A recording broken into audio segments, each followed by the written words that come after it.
ask for it very, very much. I understand we're in the MLB playoffs right now. We're kind of in between games. Mastro's about to play the Yankees here in a little bit, or they may be already on. I was getting ready for the show. I was watching J&J Express. Right now, we got the not that team. Dodgers fans. The Padres, the other Southern California team. The Fathers.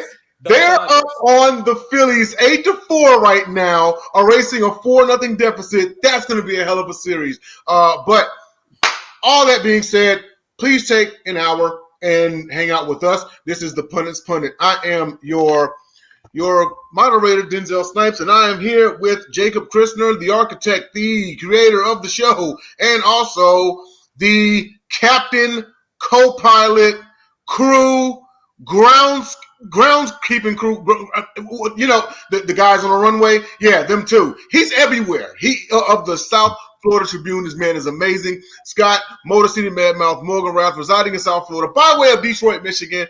So welcome to the Pundit's Pundit. How you guys doing? His shirt looks like a groundskeeper. Well, mine does.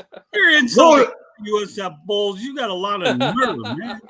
Yeah, and you know what? That's a great introduction. I took Motor City Madmouth off my ID here so they can find me on Twitter easier. But I'm glad people can verbalize it anyways. It doesn't matter. I am what I am. And you guys should be proud of me today. I had a one-on-one interview for about 5.5 minutes with Eric Almirola in NASCAR today set up. So it was really pretty good. That'll appear on the South Florida Tribune YouTube channel. In fact, it's already on there now. I had a good 5.5 minute. We covered as much as we could in about 5.5 minutes leading up to the race weekend, the Dixie Vodka 400. So, but don't want to steal from the thunder. But man, I'll tell you, Denzel, you got some of the best darn to me introductions I've ever seen, buddy. Oh no, he's awesome. He is awesome. Yeah. All I'm trying to do, Denzel, is try to figure out: do I want to copy Larry Zabisco? Or do I that would be great, but you would have to have a live audience behind you in order to do it, and you have to get a headset because he always takes the headset off and he goes over and everyone's and then they gotta change and they gotta be like Jacob, and then you do your thing and then you come back to the booth. Or I could do Bobby Heenan. You could, you could, you absolutely could, So I would like to start off this episode by saying that we are sponsored by the Score No Score app. You can find it on the Apple App Store and the Google Play Store. It's an awesome, super fun app. You get so many amount of coins to start off with, like 400. If you like it, you want some more coins, you're going to have to come out of pocket for it. It's like anything else, but you bet on plays. You can bet on, if the Phils just got a home run. If the Phils are going to hit a home run, which they just did, you got to bet on if Verlander's going to have like a strikeout later on. And I mean, it's really great. If Mahomes is going to throw a touchdown, whichever one, they have baseball and football, but I like to think that in the future they're going to have more sports. No. Here's the thing. If JB's going to give up on the Yankees, we got yes or no? Well, here's the thing. And shout out to JB Ellis. And I had to let him make it last night. I did. But he said, and I quote, episodes ago on Sideline Sports, he said, I don't think it's going to be the Yankees. The Astros are going to win the World Series this year. And then the Yankees win last night, and he texted me talking to him. And I'm like, whoa, hold on a second. You said the Yankees weren't going to win. No. Here's the thing, though. He's stealing my thunder. You got to remember, I was 2 games away from betting, from thinking it 5 months earlier, remember? Yeah, that is true. 2 games away when I'll tell you this story, Scott.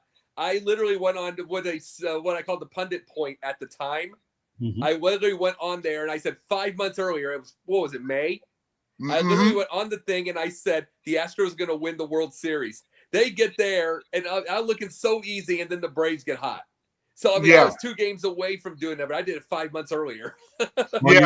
Jacob, you get a crack at JB. Although I didn't list it as a topic, so we might mention that because I want to try to stay away and just show a little bit more, have some different topics. But we might talk about the Yankees and the Astros. Oh no, we'll get our time. But I love our topics tonight. Well, I mean, if you're covering it on the South Florida Tribune, like on the Sports Exchange, absolutely. I'm sure y'all are gonna dive into the the CS and the ALCS on the show? We'll probably touch on it a little bit, but I have a couple creative topics I decided to incorporate a little bit too. So, can I throw a teaser? Yeah, I mean, how do you ignore the baseball playoffs? You really can't.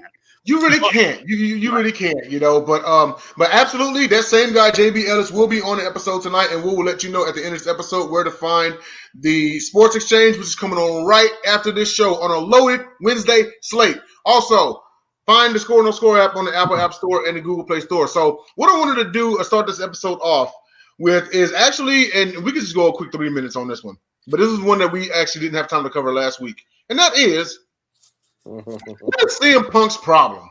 Wow. Jacob, I'm gonna let you lead. I'll let you lead this one off. When I think about CM Punk, the biggest thing I think about is somebody. He is such a split personality. In one case, he does want to give all the wrestlers, the little wrestlers from the independents, he wants to give them all chances, or as many as he knows. He does like to give his friends chances, give him that point. And give him credit, he had the balls to step into a UFC ring twice. Yes. Guess what? I've been in a fighting ring. I've been in a fighting ring twice, lost both of them. I know what the guts it takes to get into that thing. So he got in with everybody ready to, especially when he lost both times, ready to get him. You know what I'm saying? So the biggest thing about it is the fact that he has those good points.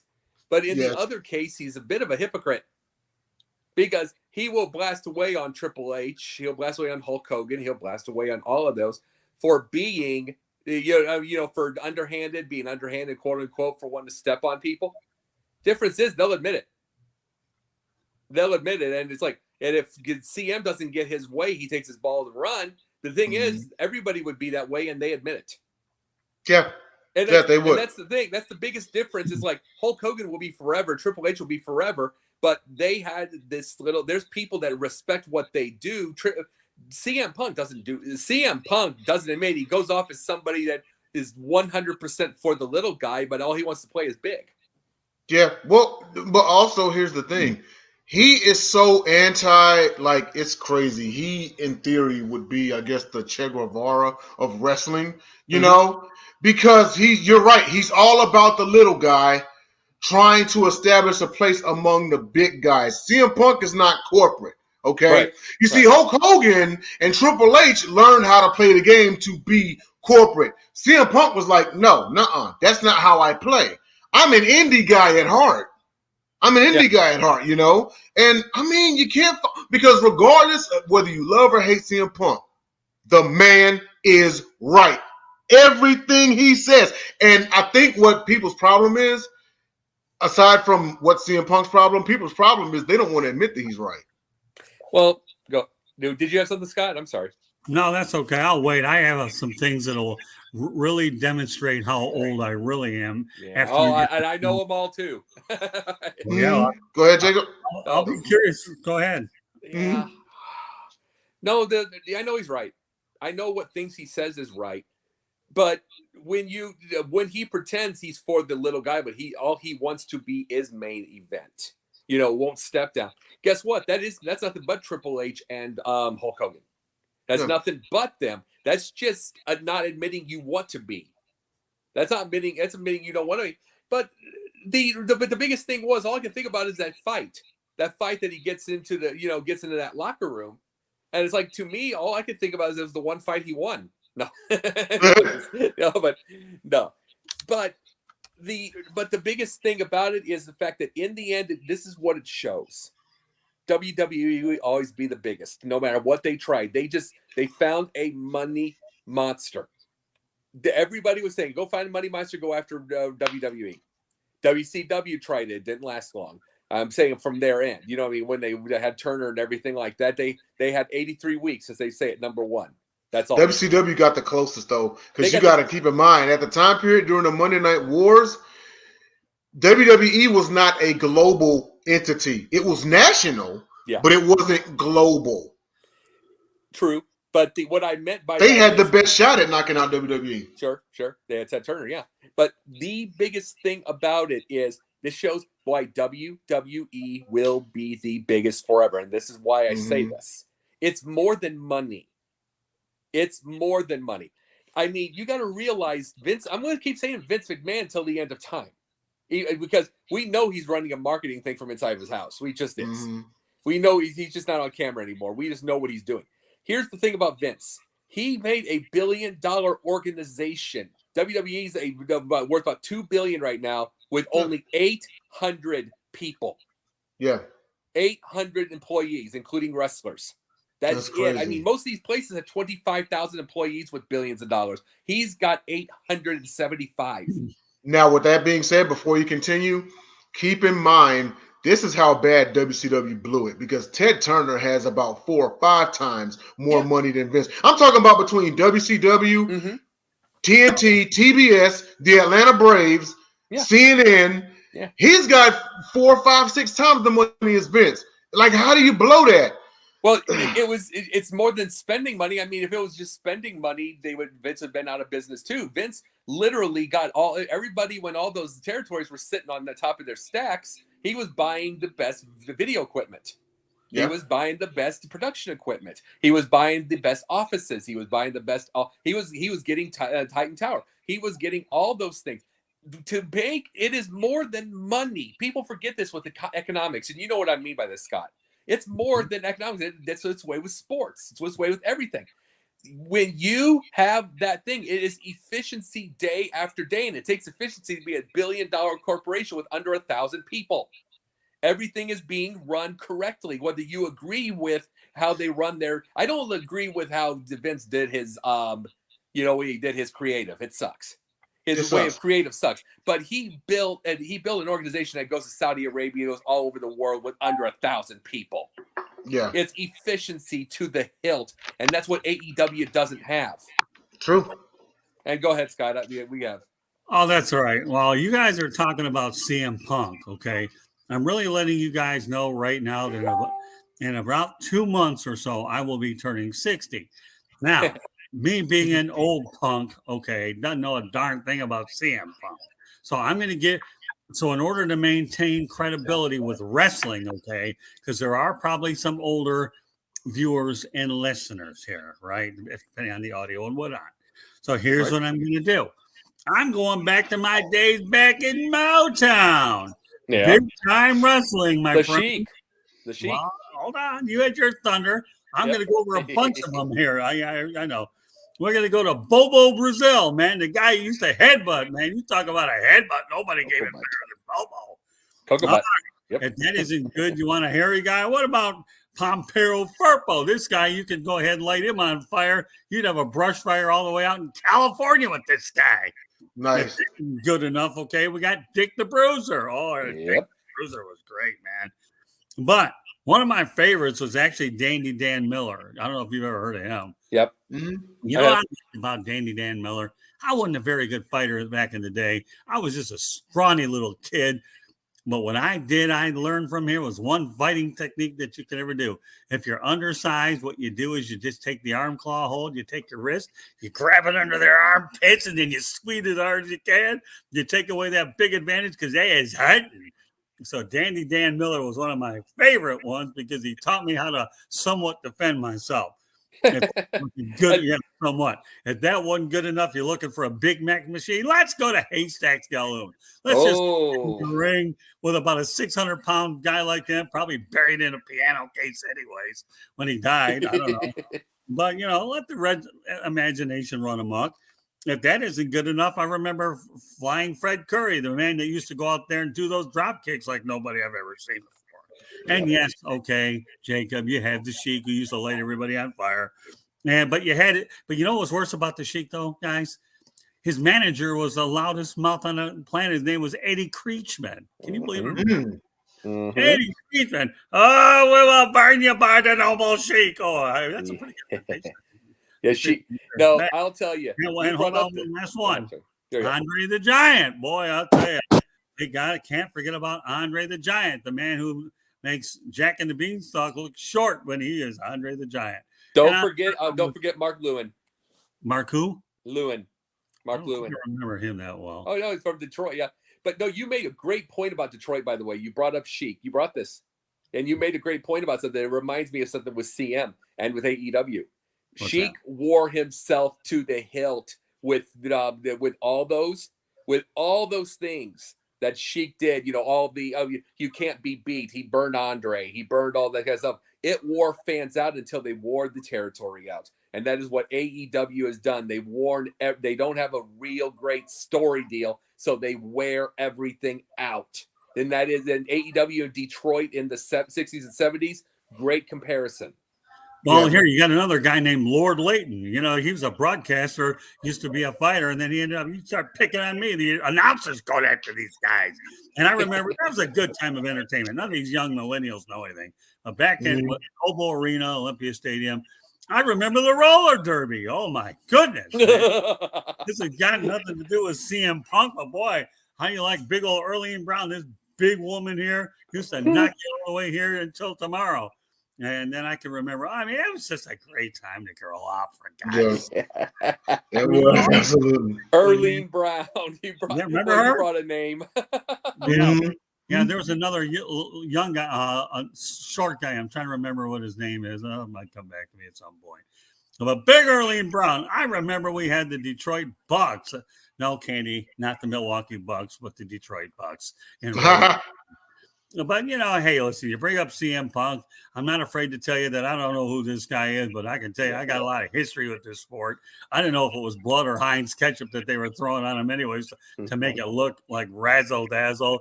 I don't know what was more legitimate, Kurt Schilling's bloody soccer, the Heinz ketchup that got thrown all over these guys that went out there and made them look like they were bleeding. Oh, my God. My dad didn't want me to watch that stuff because it was so fake. Come on, Dad, it's entertainment. Okay, get a life. And you brought up Detroit Bucks. The next time we see Detroit Bucks will be Cade Cunningham's contract. It just might be. But that's a good way to segue into our actual next topic. And I was kind of curious where I think, Jacob, you actually brought this up. But Myron Rolle, Laurent Duvernay Tardif, and Bigger Fish to Fry. And he brought something up. Scott brought something up. I think Denzel got more than he bargained for with my wrestling knowledge. Sorry to interrupt you, my friend. Actually, a great amount of those names. Obviously I wasn't alive back then, but having been a fan of the sport since I was younger, and of course you dig into the history and everything. Yeah, I got Bobo Brazil and the guy that got killed in Puerto Rico. That's Bruiser. Bruiser Brody. Yeah. So like all the older guys, like. Yeah, I've watched clips of them, and that was a really, really, really rough time. Like Abdullah the Butcher, like. Oh yeah, I forgot about him. Thanks for bringing him up. All I could think about with the Bobo Brazil is he had the world's biggest ass tights I've ever seen on a human being in my life. The big ass, humongous. I mean, they literally. I mean, what in the hell? It's like that fat woman's underwear. Well, you can't forget about the Kabuki either. The guy that used to do his little ritual, the boom, boom, bam. Yeah, absolutely.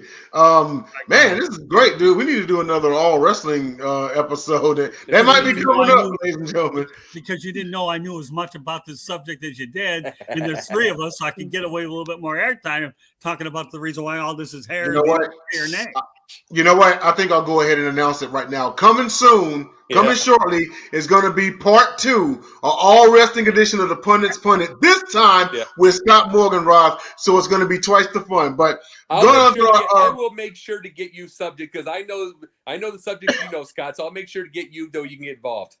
Oh yeah, absolutely. Well, get me chilled out there. You don't need that. My insurance policy isn't big enough to cover a wrestling situation. But bringing up, I wanted to bring that up. Myron Rolle, Laurent Duvernay Tardif, and Bigger Fish of Frying Sports. I did come up with this, and the reason being is like I just heard the subject, and you saw Brett brought it up, Scott, about Myron Rolle, how awesome he is. Oh yeah. Just for anybody that did not know about this, he basically essentially became a doctor. He was a brain surgeon. Right. I think so. Didn't he play ball at Florida State University? Yeah, he played ball at Florida State. But I mean, I believe he became a brain surgeon. But then you have Laurent Duvernay Tardif, who took some time off from the NFL to go help as a doctor with the COVID crisis. Right. Tim Tebow, yes, he wanted to play, but he built hospitals in the Philippines. He built hospitals in the Philippines. He's done a lot. He's trying to work. We've talked about this. He's working on the human trafficking. Mm-hmm. These are things I bring up all the time because this is what Pundit's Pundit is. It is it is sports, but it's not. I call it. It's not meatball sports. Right. Who's better? I'm better. They're better. No, because the world out there, they're all these athletes are human. In the context of and I'm sure Scott definitely would chime in on this one. Yeah. In the context of athletes going out there and doing more for humanity, outside of sports, the king to me is probably Roberto Clemente. Yes. Yep. I mean, the way that there's a literal award named after the man. Yes. You know what I mean? Like, this dude, this is one of the few in history because he was an amazing baseball player. He's a legend, but he's one of the few in history that is known and remembered just as much for what he did off the field than on the field. But I'd like to swing it to Scott for his thoughts on, athletes like this. Well, I mean, you're forgetting. Well, what about Richard Diana? Richard Diana is the guy that went out there, played 1 year for the Miami Dolphins, retired after 1 year. He went to an Ivy League school, I believe it was Yale. And then he became an orthopedic surgeon. I'm trying to look up his bio right now.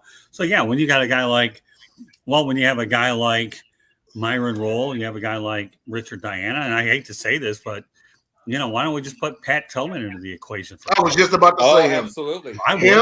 There's a guy that gave up millions of dollars to fight after 9/11, and this guy, what $25,000 a year job versus what he had. I mean, geez, if that's the biggest sacrifice on the planet, tell me what is. So, yeah. Yeah, I joined the military right when that happened. And also, before you continue, there was another one. I don't know if you remember, but the Alabama Crimson Tide had a running back named Glenn Coffey.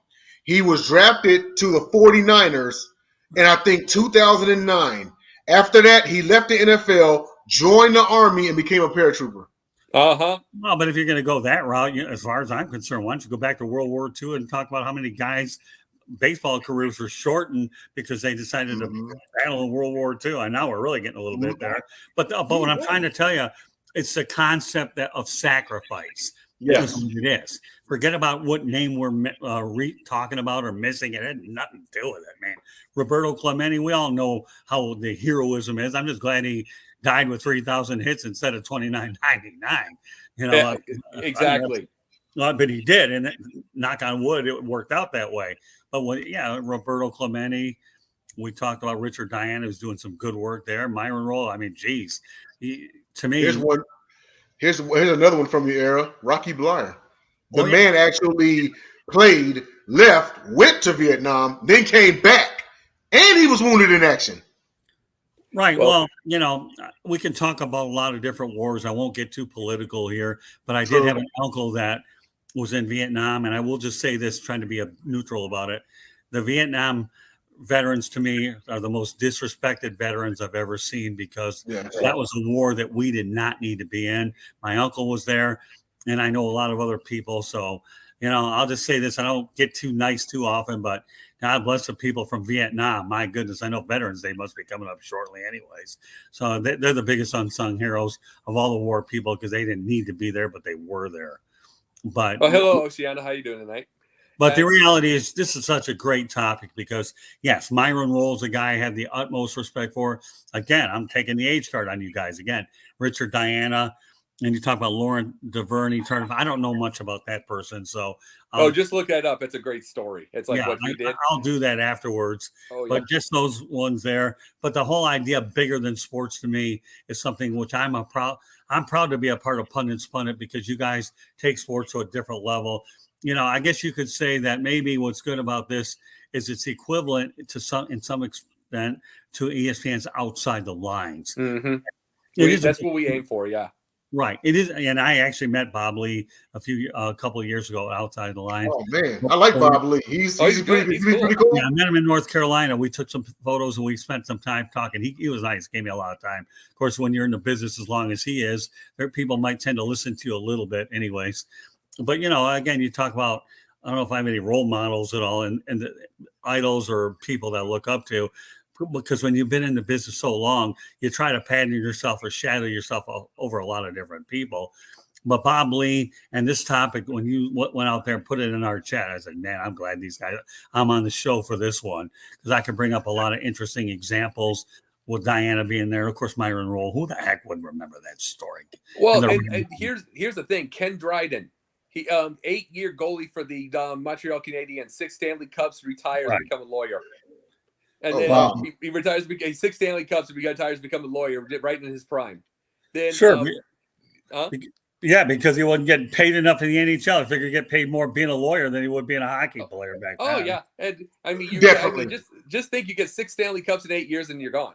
And you literally pulled, not Jordan won 3 and that's a different story. But 6 and 8 years? Oh, yeah, he had nothing left to prove. Yeah, but don't forget the fact that he played in the Summit Series, the United States against Russia, and then that was an 8-game series, 1 tie, and then the Canadians ended up winning 4-3-1. And by the way, for whoever has VHSs, I still have one, a VHS player, and I used to like to watch it. I'm sure you have Betamax. Oh, I know I have a VCR. I don't know if I'm going to make a beta, but it's somewhere around here collecting dust. No, but we bring that up. I can tell you this another. Ray, you know these names, guys. You know this name, Jay. Ray Rougeau and Jeff Martel. These are 2 other wrestlers, by the way. They both became heavy-duty real estate moguls in Montreal. Yes. And Ray Rougeau kind of big in the area of the equivalent of city council in his area of town, so politics. Another one in real estate, Rick Steiner. Yeah. Yeah, he's in Ackworth. He's in Ackworth. I live about 25 minutes from him. Age reference counter. Just a little update. Just a little update, ladies and gentlemen. Just a little update. No. Scott, congratulations. You have your own banner on the Pundit's Pundit. Oh, I love it. I'm so thrilled, man, being the elder statesman here. At least Scott's age reference. Him 4.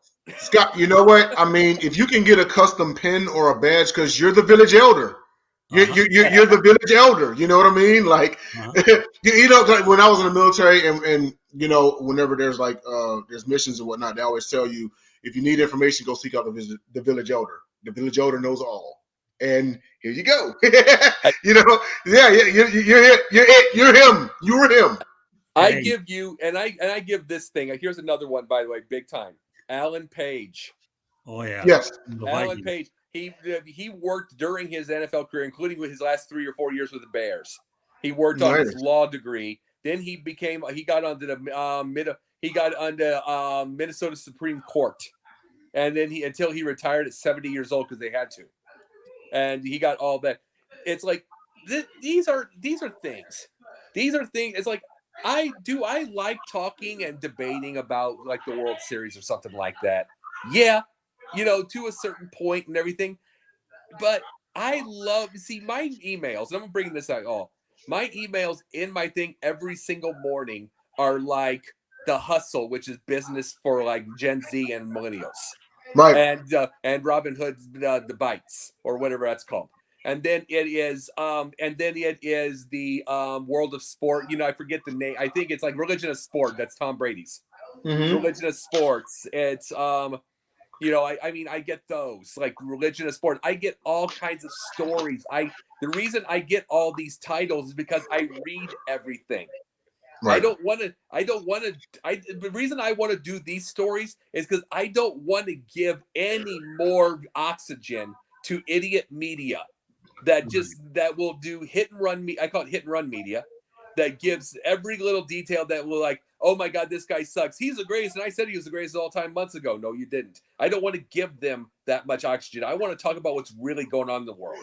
Well, let me tell you this. Okay. I wrote a story a couple of years ago, 2-3 years ago. I was trying to get it up on a Detroit blog up there or a website. The guy said it was a good story. It was a little more than he wanted, but I put it on mine. That's the best part about owning your own platform.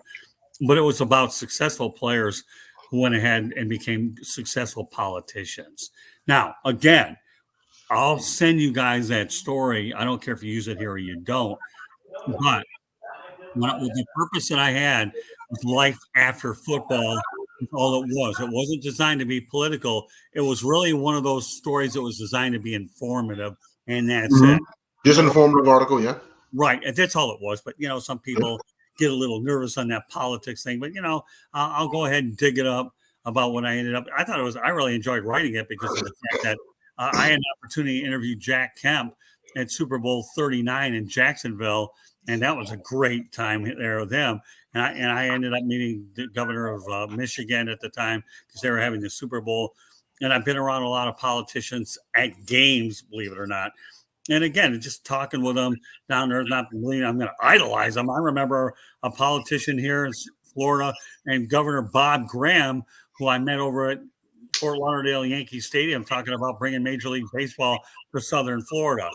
So, but again, it falls into the parameters of what Jacob is talking about, that it isn't, it's a little different. That the thing that makes us good at Pundit is we are a much different animal. You can have 9 million fantasy football shows, everybody talking football, this and that.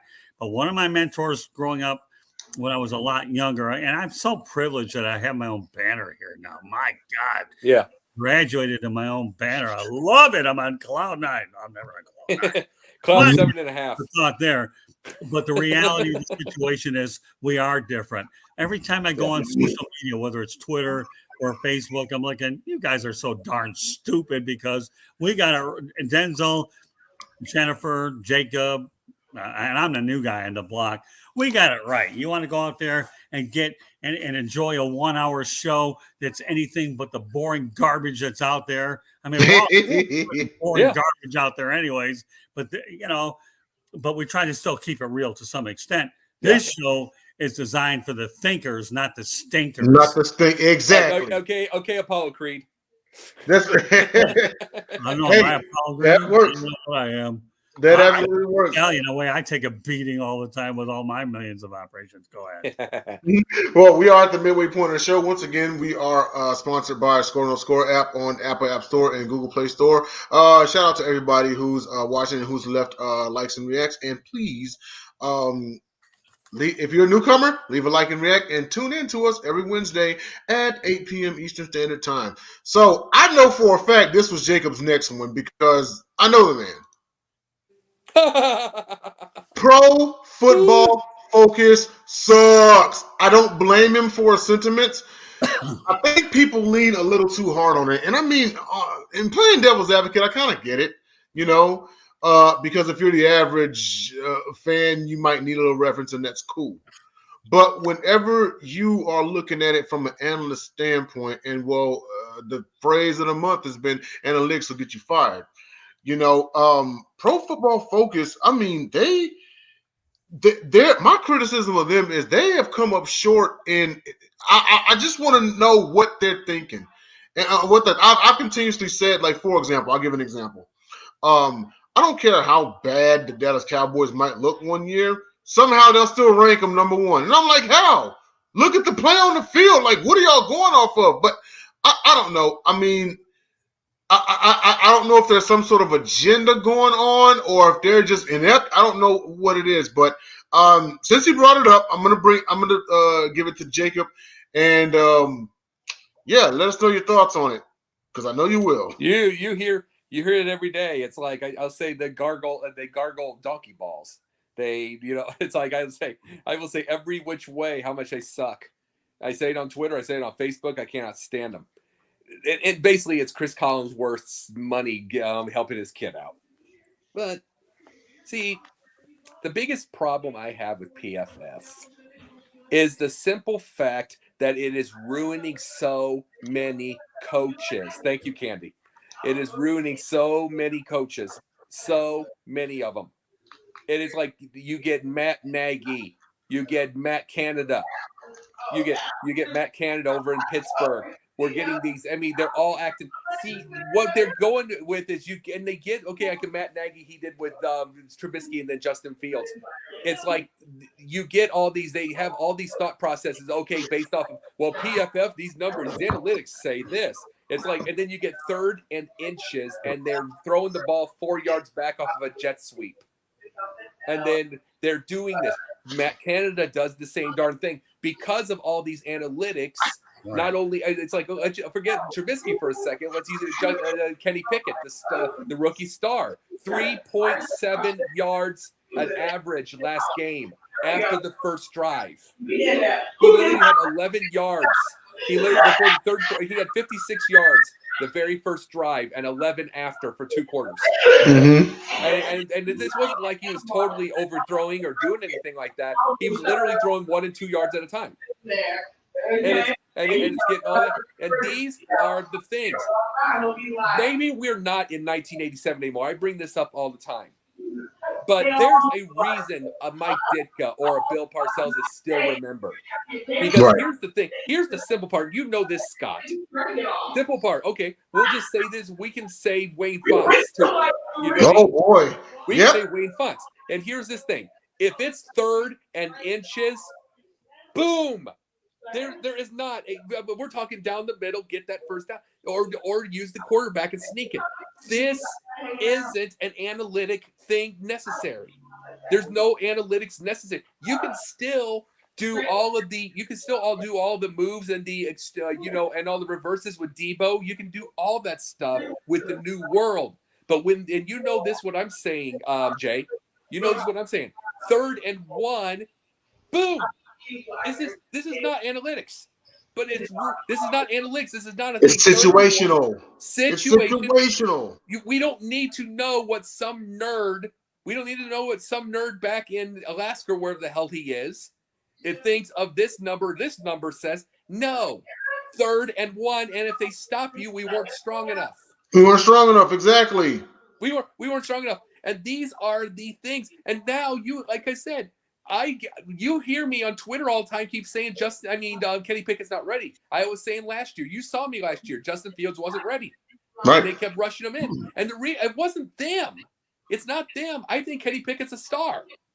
But when you have a situation when you don't have the right system, you don't have the right anything, they're going 3 and 4 at a time, 3 and 4 yards at a time, and you got a guy, but yet you also going to get like Detroit versus Seattle 45-42, and they let them fling it all day. Yeah. You don't need to put these kids in that situation to get killed when they don't have an offensive line. You don't need to put them in that situation to fail, which Justin Fields is this close. If he does not get either another offense coordinator in Chicago or go to Kyle Shanahan, he is this close to being done. And I hate it because I love the kid. But the thing is, when you have that, and it's going to happen to Kenny Pickett too, and he's a star. Go ahead. I'll talk more later, but go ahead. I definitely agree with you because, like, whenever you talk about, say, the Super Bowl with the Patriots and the Seahawks, and that fatal last play. Whoa, the analytics said that he was 1 for 5 on like 1 for 7. I think you like 1 for 7 on goal line situations or whatever. Dude, let me tell you something. Analytics will get you killed. Okay, situational. If the Seahawks front line cannot push forward to spring him 1 yard, they don't deserve the trophy. There should have been no reason why Russell Wilson threw that ball. None. You know? So, yeah, it's too much in analyticals. I agree. But I'll pass it to Scott. Scott, your thoughts on this? All right, number one, okay, I love absorbing and watching you guys here because you make my job a lot easier, although I could go first, it wouldn't matter. But let's not forget something that happened before all this business took place. Once upon a time, the Cleveland Browns hired a guy by the name of Sashi Brown, remember? Yep. And they bring him over from what? Major League Baseball, I think, over. Yeah, absolutely. So you're bringing a guy in, okay, numbers guy, blah, blah, blah, blah, blah. Pull out the old calculator computer, not that I'm good at either of them anyways, okay? You're on here. Really not. You're okay. on here. I had to have a Zoom call here. Well, then my wife got set, and that's how we got Eric Almirola because she walked me through the darn thing. But nonetheless, okay, Sashi Brown, let's just try the old football thing out. Guess what? 0-16 Browns. At least the Lions got company in the 0-16 department. Good. Yeah. Okay, very good. It's always good to have company in the 0-16 department. Reality is this, okay? Football is being treated like the movie The Longest Yard. Not that I know anything about movies and I don't watch them. I've been told every time I'm in a theater to keep my mouth shut because I talk too much. And if somebody's making out in the movie theater, they don't want me sitting next to them because I'm getting in the way. But the reality, Yeah, but not everything's the longest yard here, okay? For crying out loud, Joe Madden ends up leaving the Angels because of analytics. It's got the general manager in his ear. He's telling him, bag your you know what. But hey, yeah, sit Trout. Sit Trout. What's that? Yeah, the general manager saying sit Trout. Yeah, sit Mike Trout. Right. Yeah, well, I'm wonderful idea. If this is a G-rated show, I don't want to get caught here by. No. Make it R-rated. No, make it R-rated. I don't care. Well, all right, well, we can do that. Okay, I can do that either way. I don't know how you rate it later on. But my point is this: analytics, cotton picking stink, and I can tell you right now that you do have to manage it your instincts. And I live my life based on my instincts. If my instincts tell me something to do, that means that gut feeling is saying you got to do it. Mm-hmm. Common sense 101 to tell you that, to me, Russell Wilson should have passed the throw. No, what would have happened if William the Refrigerator Perry were playing in this day and age? You stick it in the middle, and then you have a pancake every single time. All of a sudden, you got a headache that Tylenol can't get rid of. Right. My goodness, okay. Analytics suck.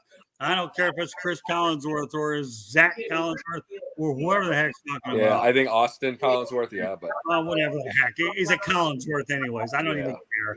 Then you got Pro Football. I don't even watch it. I don't even care because I'm sick and tired of overkill watching all this garbage, okay? I got better things to do than watch this garbage out there over analyzing something that amounts to nothing. The reality is this, okay? You watch film, you hope you learn a thing or two, and you play to win the game, as Herman Edwards would say, and you hope to make the right call. Right. You don't walk in there with the kneecap biting theory. Well, we're going to bite your kneecaps off. Meanwhile, you're 4-17-1 since you've been the head coach. Okay. I remember. I just real quick, Jacob.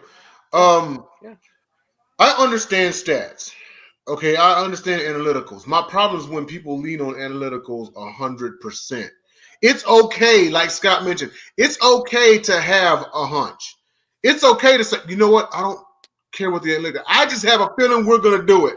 I just got a feeling that we're going to do it, and it's okay to feel like that. It's okay to, and you live and die with your call. You live and die with your decision. So that's why I love Dusty Baker. Let me ask you a question, Denzel. Okay, you ever write many stories at all? Do you write much? Okay. Well, you know what? I've always been being a writer for 43 years. Since I got my own banner, I feel very proud of the old age reference thing now. So let me give you a little piece of why I earned that banner. Okay. You can do every darn thing you want with stats and make somebody look good or bad. It doesn't matter. And how you decide to word it and all that, to me, stats are what you make of the numbers, man. It's all about wording. Oh, I love it. Scott's age reference, counter number 4. Yes, 4, folks. And those are what we get to what the over-under will be. But the point is, you go out there, and to me, you can do anything you want with statistics. I do it all the time. I do. And you pick and choose. If you want to make somebody look bad, you look for every cotton picking bad stat on the planet. If you want to be neutral, you take the good, the bad. If you want to make them look like Jesus Christ superstar, I know who the hell we think we are. That's good too. I mean, we do what we want to do with them. Right. See what you brought up with that. That's why I'll bring up another story. I love Dusty Baker for a reason, right? In Houston especially. They got the complete opposite of the wires and all the technology and you doing all that stuff. And they get the guy who the only time he uses a trash can is throwing something away. Well, Dusty Baker. He's the only thing he uses a trash can for is taking it out on Tuesdays. Well, let me tell you, when this is all said and done, and you're in Texas, right, Denzel? Is that correct? I'm here in Houston. What part of Texas you in? I'm in Houston. Okay, good. So I would think that if John Crane has any sense down the road, Dusty Baker should have a statue out in front of that stadium for not only potentially, hopefully winning a championship, because I really am pulling for him to win it, but for cleaning that mess up that they had, that he inherited. You want to talk into a guy that walked into a hornet's nest. Dusty Baker walked into the biggest hornet's nest on the planet and settled that ship down. So, Dusty Baker could manage in any area. He could imagine the 1920s. Dusty Baker deserves a statue in Chicago. I'm sorry, Cubs fans. No, I'm not. He deserves it because they are talking right now. The Cubs are in lists for guys like Shohei Ohtani, for Aaron Judge, Jose Abreu, names, big, powerful names. Before Dusty, not a chance. It'd be like Cal Daniels, 38 years old. Right. Yeah. Dusty brought it. Dusty, okay, forget the whole 2003. That happened. He made the Cubs out of lovable losers. He got them a legitimate franchise that won. You know, even if they're 66 and 96 somewhere, even if they're 74, 88, even if there is, that big names come look at them. The only thing preventing Dustin Baker from getting in the Hall of Fame right now is he keeps managing. When he stops managing, he's not playing, that guy's going to be in the Hall of Fame. He's definitely going to be in the Hall. Oh, no. Absolutely. But to bring final thing about PFF, we'll get to this thing. Here, this is the thing about PFF that gets it. It's the fact that we have finally got to get to a single point where we got to quit ruining these coaches. Right. Quit ruining the coaches. We have to quit. They have to quit listening to these analytics. I'm going to say the Dusty Baker thing because Dusty keeps winning. Keeps getting got the World Series twice, okay, but he keeps getting the ALCS, NLCS by using your gut. You've got to trust. The coaches have got to get to the point where it's like, soup, 3rd and 1. Okay, what do we do? Guess what? Mike Ditka wasn't the world's greatest X's and O's guy. In fact, he was boring as hell. But guess what? At 3rd and 1 an inch, guess what's happening? It's simple. It's to the point. We don't need to overcomplicate things. We don't. You know, if it's 3rd and 1 or 4th and 1, okay, situational. Well, I've got a 6'1", 250-pound fullback. Why not give him a chance? You know, I don't want to hear about analyticals or anything like that. Situational. Yeah, or get creative, get a jet sweep, do something, or if you want to punt, you know. I don't want to hear analyticals. Situational. Start going off of this and this. And there's sometimes, don't get me wrong, numbers are important, but sometimes you have to learn how to throw those out the window. Don't throw them too far. You might need them later, but throw them out the window. Use just them in the go Super by Bowl. you. Yeah, but he didn't need a 250-pound player. He had an appliance on his team, for crying out loud, called a refrigerator. Yeah. That's okay. No, you want to use the things? Use them in the Super Bowl when it counts. Use the basics to get to the Super Bowl, then use everything in the Super Bowl. Right. Yeah.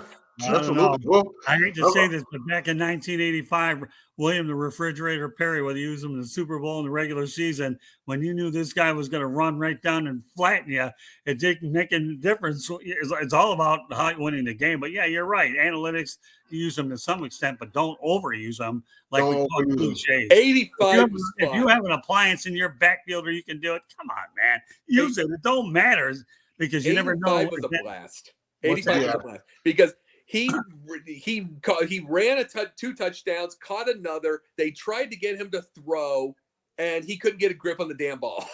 I think the only thing that Mike Ditka, if he ever had to do over again, was at least make sure Walter Payton had a touchdown in the Super Bowl. Walter had it. Let me give you this. You're correct, but I'm going to give you this. You go back and watch that game. Steve Fuller threw him a gimme that he had all up the field, and it was such a bad throw. Even the greatest dancer of alive, Walter Payton, tripped. Yeah, it was such a bad throw. And it's like, so he had a touchdown there too. You know what? It doesn't matter. Walter Payton has one thing that Dan Marino doesn't have: a championship ring. You're correct, but what I was saying, I'm not going to. Here's the deal about it is the fact that I'm not going to put it all on Ditka. Ditka was probably thinking about the winning and all that stuff, but I saw the game back again because I didn't see that second half first time I was 7 years old and in bed. I saw it back about a year and a half ago, and I saw that thing.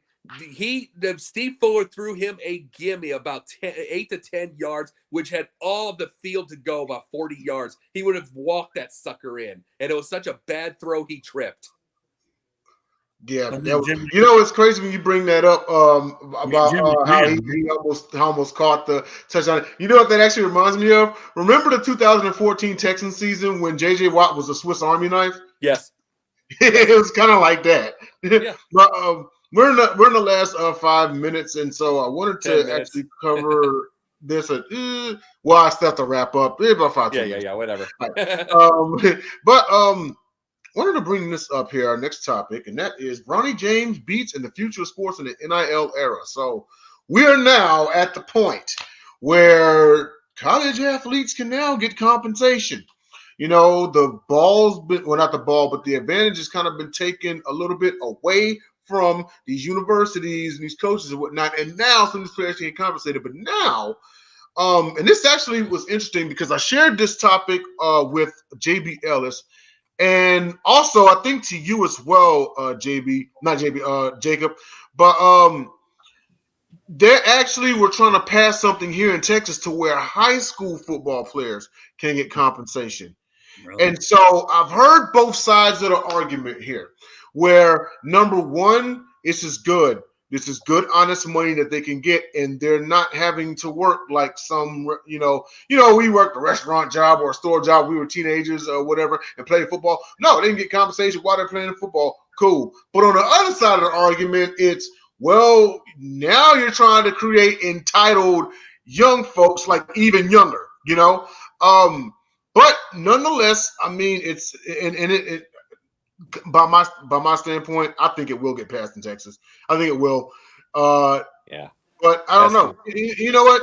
Let's swing it on to Scott on this one. Your thoughts on this whole thing? Well, I mean, let's face the reality. Once upon a time, college athletes, if they even hired an agent, they were going to lose their eligibility. Look at what we've got now. I mean, now they're getting paid through name, image, and likeness. So how can a college program get in trouble? I mean, the reality is they can still recruit. Recruiting violations. I just came from Talladega, Alabama, a couple of weeks ago, and I asked Bruce Pearl a couple of questions. And, we didn't get into a lengthy discussion, but I can tell you right now, and I hope to catch up with Bruce down the road, that he don't like the NCAA. He's had run-ins with them before. You've had guys like him, Jerry Tarkanian, and a lot of guys that don't like the NCAA for different reasons. But this is what it's come down to. These amateur athletes, whether they're going to be high school, college, are going to get paid. Now the only thing that we're having an issue with is they're trying to figure out the logistics of how it's going to happen. And what separates the haves and have-nots is really what you have. Nobody really knows what's going on. We're still in the early stages of it, which is why I probably haven't brought it up as a topic on any of my shows yet, because I think there's a lot more that we have to figure out. But the reality of the situation is, welcome to amateur sports, folks. Okay, things have changed, and they're never going back any other way. We're going to have super conferences. We're going to have name, image, and likeness, and it's going to be a puzzle how we figure out how it all fits in to the modern day sports landscape, especially as a college and a high school amateur world. All right. And on to you, Jacob. NCAA brought this on themselves. They brought it on themselves. The minute that a thing like a coach like Rick Majerus, who has basically the most saintly coach that you could get in your life, nice guy, all that stuff, he followed every rule in the world, got sanctioned because he was helping one of his kids who lost his mom, and he was paying for their dinner so they could talk at 2 a.m. He got sanctioned. These were years ago before this. He got sanctioned by the NCAA for that. NCAA got what they had coming. They had what they had coming there. They had it with the O'Bannon brothers, getting all that billions, and they got nothing. And they had it all coming every single which way by continuing to say, oh, these kids are getting free board, they're getting free education, they're getting free all this, blah, blah, blah, blah. That was the lamest argument I have ever. Before you continue, that was the lamest argument I have ever heard. Let me ask you two a question. Sure. How much is the average 4-year education in the United States? About $85,000. $85,000. Would you agree, Scott? Well, yeah, I'll agree, even though I paid my way through college in '86. I don't know what it'd be worth on today's dollar, but yeah, I'll go ahead and roll with Jacob on this. Oh, $85,000. Okay, then now if you're a college level quarterback and you got your team in the college football playoffs, all these wins and everything, you're raking in money, millions of dollars. Is that a fair exchange? Nah. You make the school $3 million. For 85,000, is that a fair exchange? Don't take a rocket scientist, a math major to figure out. Let me add one thing though before Jacob goes ahead. The one thing I used to notice when these schools are penalized is all these minor violations, and I mean minor violations which are so darn stupid. I don't want to get into all of them now. You need an entire show for this one. But when I heard some of the minor violations that they were throwing, that it was inevitable the system was going to blow up, and thankfully it did. Go ahead. Mm-hmm. Oh, the thing about it is something I read a lot of is I read let's see, SBJ's Sports Business Journal. I read Sportigo. I read Front Office Sports.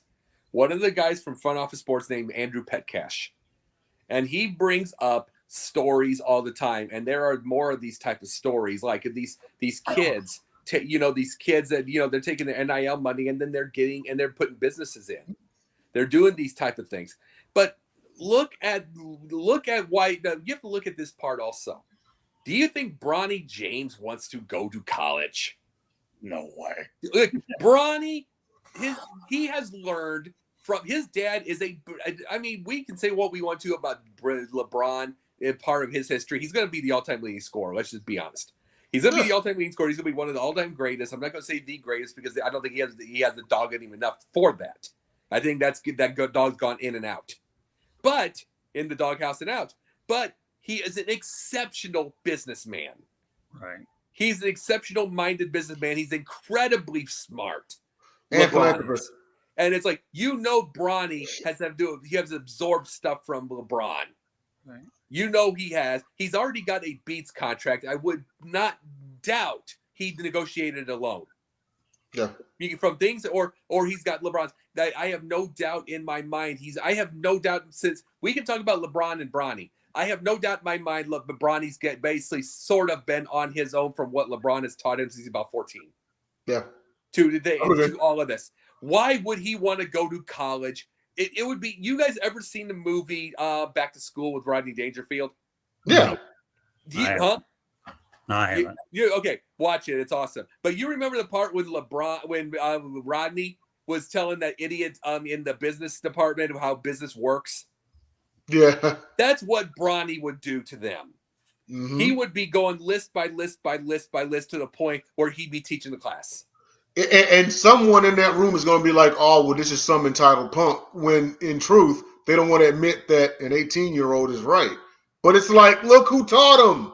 Yes. Like father, like son on the basketball court and off the basketball court, basically. Mm-hmm. Yeah. I mean, what I'm saying is like when you get these, you get all of these type of things. And it's like you're getting to a point now where we're trying to get to that part of life where these athletes are not going broke anymore, where 30 for 30 broke is kind of a comedy now from the old days. Right. We're trying to get to that. We had all those. We're trying to get to that. I mean, you get Harden, you get KD. They have investments in these big things. You have Bron. You got all of this stuff going. And then you got changes. There's changes in the whole world. Did you see this thing I brought up? Jalen Hurts, his whole management team's women. All female. And he says, well, it doesn't matter to me. They're hustlers. Of course they're hustlers. They still have a lot to prove. They still in their own head have a lot to prove. They're hustlers. I don't blame him. And it's like, this is a world that's changing. We do need to put, and it's like, we brought up the whole, here's the deal. We brought up the whole PFF thing. It sounds like I'm just trying to be old school and get stuff. That's talking situational. That's being brains. We're not trying to bring back Mike Ditka's football. But right, there's only one word. There's only one word that describes what Jalen Hurts did: shrewd. Yeah, absolutely. It's very much so. It's like we're not trying to bring Mike. When we brought back the PFF, we're not trying to bring back Mike Ditka's football. What we're trying to do is just have people use their brains. Guess what? Something old school works sometimes, once in a while. That's all we're trying to say. But because it's foundational.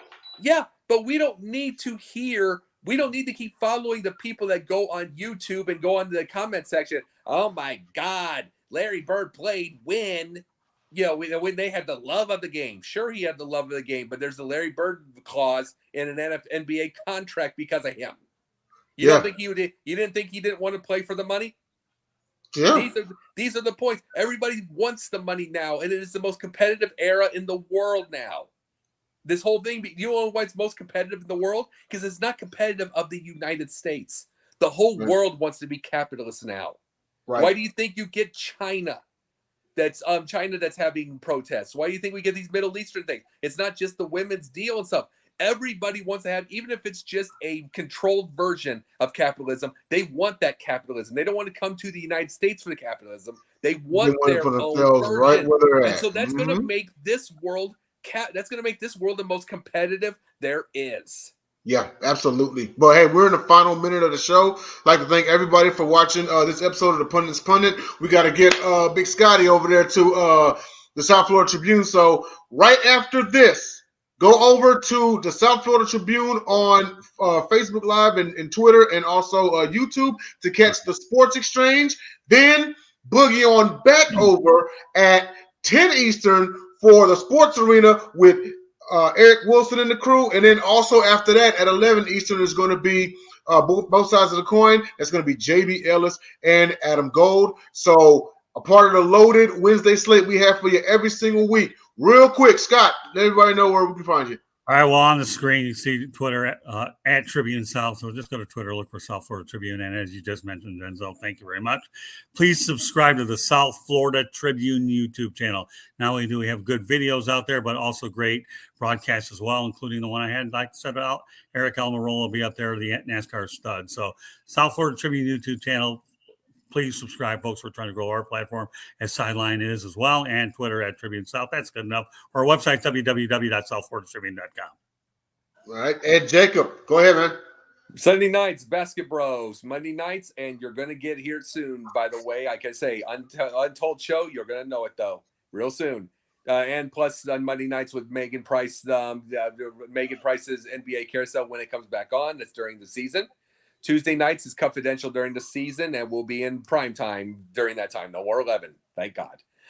Wednesday nights, Wednesday nights, double header, the Pundit's Pundit and the Sports Exchange. I'll be on Scott's side. I'll be on that.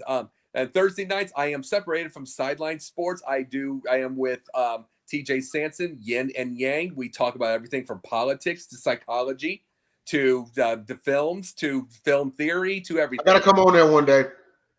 And Denzel, trust me on that. Yep. Yeah, I'll get you. Yep. I have the idea. Trust me on that. You guys will be there. And it's like, I will send you, by the way, I'll send you one of our shows. You can watch it, Denzel. All right. And then we have that. And then she and I are also working on a movie called The Awakening. So we're working on that right now. We're having a proof of concept. You guys are going to be able to see a clip soon. All right. Awesome. And so I got a lot going on. All right, absolutely. So, like I said, everyone, right now, get over to South Florida Tribune on YouTube or Facebook Live or Twitter. Scott's about to be on any minute. It's going to be a loaded show for you. Thank you for watching Pundit's Pundit. So, for Scott Morganroth and Jacob Christner, I'm Denzel Snipes. Shout out to Jennifer Matthews-Lewis. We love you. See you all in 7 days. Peace.